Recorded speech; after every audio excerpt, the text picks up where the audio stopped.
Merci Madame la Présidente, Monsieur le Ministre. Chers collègues, le rapport, comme l'article 1 de la proposition de loi à venir, déclare que toute personne a le droit à une fin de vie digne et apaisée. Comment définir juridiquement ces notions? Où s'arrête et où commence la dignité? Serait-ce au juge demain de définir l'état de dignité d'un homme en cas de conflit entre le médecin et la famille du malade? Quel degré de handicap ou de souffrance nous fait passer de la dignité à l'indignité? Ce sujet est bien évidemment à haut risque. Depuis 2 ans, l'exécutif multiplie les avis derrière lesquels il pourrait se retrancher.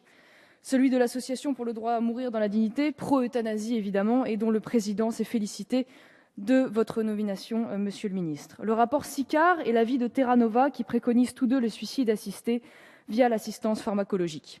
L'éviction des représentants des religions au sein du Comité consultatif national d'éthique, condamnant évidemment l'euthanasie, révèle bien que vous ne souhaitez favoriser que les avis allant dans votre sens. La loi Leonetti de 2005, bien qu'imparfaite, répond à la plupart des cas qui se posent aujourd'hui. 70% des Français meurent à l'hôpital. Au début des années 60, 70% mouraient à leur domicile. Et pourtant, 80% des médecins ne sont pas formés aux techniques de soins palliatifs. 9 ans après son entrée en vigueur, la loi Leonetti continue d'être mal connue. La médecine l'ignore dans 90% des cas et seuls 2,5% des Français ont rédigé leur directive anticipée. La priorité des pouvoirs publics devrait donc être axée sur une meilleure formation et information des médecins.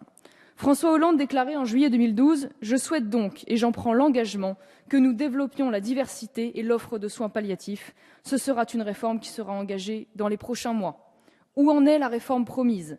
Les engagements du président sont comme d'habitude à géométrie variable. La loi Leonetti souffre actuellement de quelques interprétations alarmantes que le rapport préconise malheureusement de graver dans le marbre. L'exposé des motifs de cette loi de 2005, confirmé par une décision du Conseil d'État, introduisait déjà l'idée que l'alimentation et l'hydratation par voie artificielle devaient être considérées comme des traitements et non comme des soins.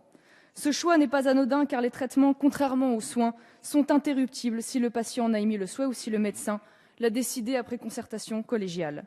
Dans l'affaire Vincent Lambert, c'est ce point ambigu de la loi Leonetti qui a été exploité pour autoriser la mise à mort du patient tétraplégique.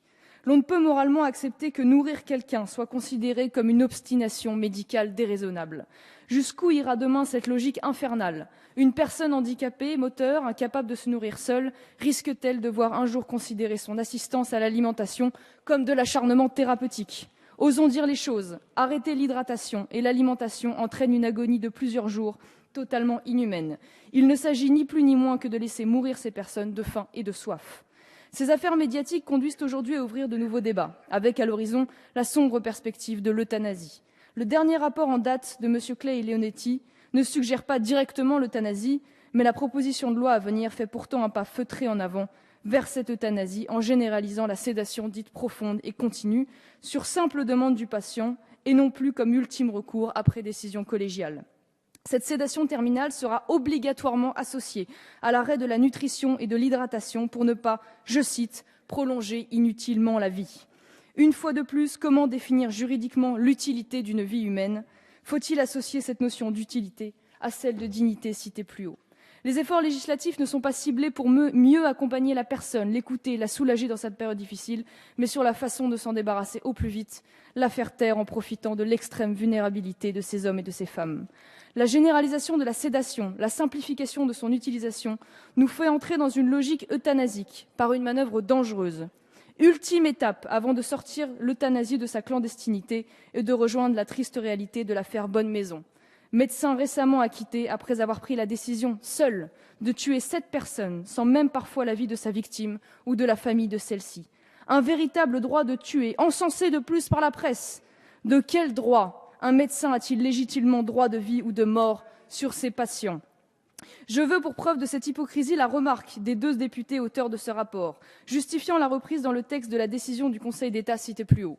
Je cite: nous ne pouvons que reprendre le sens de cette décision qui devrait contribuer à mettre fin à des pratiques malheureusement encore répandues de sédation avec maintien de la nutrition ou plus souvent encore de l'hydratation. Entendez bien la logique. Une sédation n'entraînant donc pas la mort en raison du maintien de l'alimentation et de l'hydratation est donc une pratique malheureuse.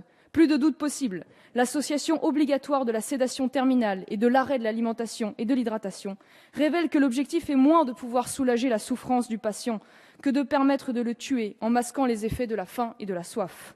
Sinon, comment expliquer que l'on ne puisse plonger une personne dans le coma tout en continuant de la nourrir jusqu'à son décès naturel, la personne étant censée être en phase avancée et terminale? Ce rapport et la loi qui l'accompagne sont une légalisation de l'euthanasie qui ne dit pas son nom. Je ne peux défendre la préconisation de ce rapport et les dispositions de la loi à venir, qui ne seront bien sûr qu'une première étape vers d'inquiétantes dérives, dont le suicide assisté. La parole est